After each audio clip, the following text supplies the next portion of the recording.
Welcome back, CSA students. In this video, I'm going to do another Codingbat walkthrough for those of you that are just getting started.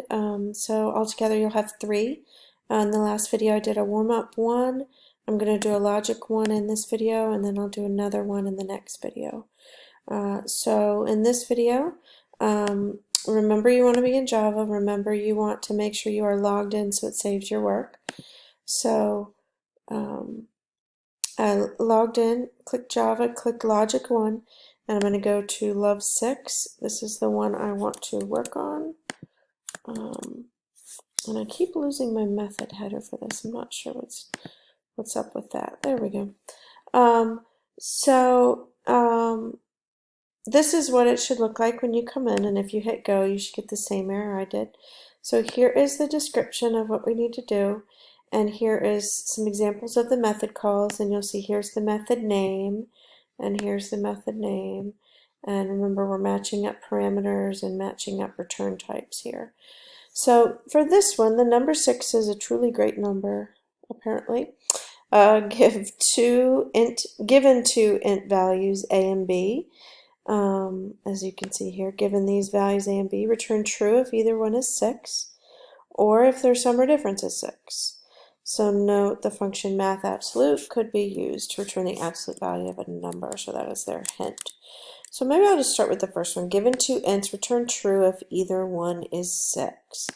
So in this example of love6, when a 6 and a 4 is passed, we get a true simply because a is 6. So you see that this returns true. So remember, this is our return type for this method. So for with a or b being 6, I can simply ask if a equals 6, I can return true.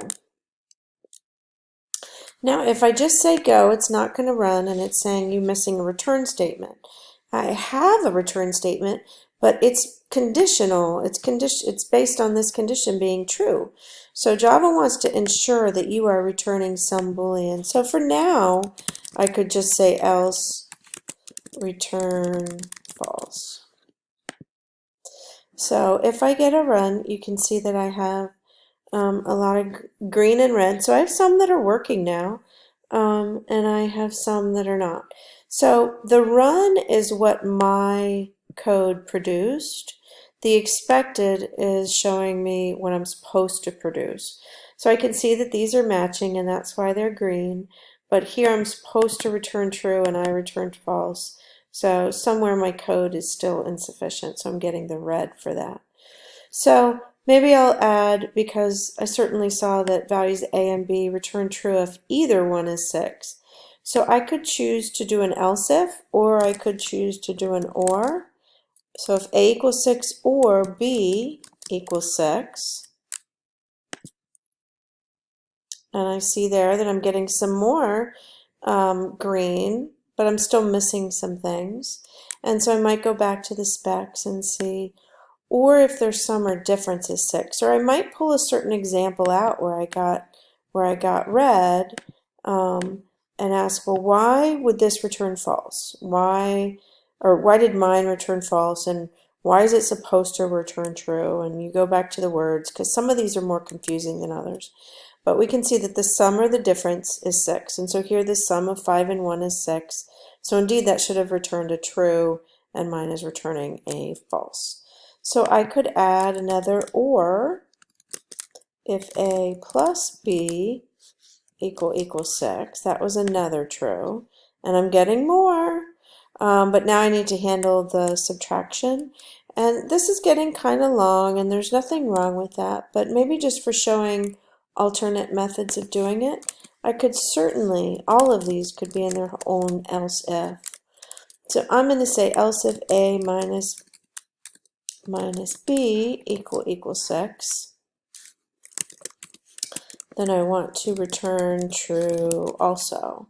So getting closer, I've still got one that's false, and that's because a minus b would be negative 6, and so it's not going to be equal to 6. So I have a couple. I could either use this math absolute value as they were suggesting, Or I could also simply say, or b minus a equal 6. So either one of those would work. I get them all correct. So maybe we'll just see with the math absolute. If I use math absolute on a minus b. I don't really, so it's working fine with this, but I can now remove this piece and I can do it all just with that. So you can see that it's correct. So lots of different ways to do it. It's nice to see once you've done it, see other ways of doing it.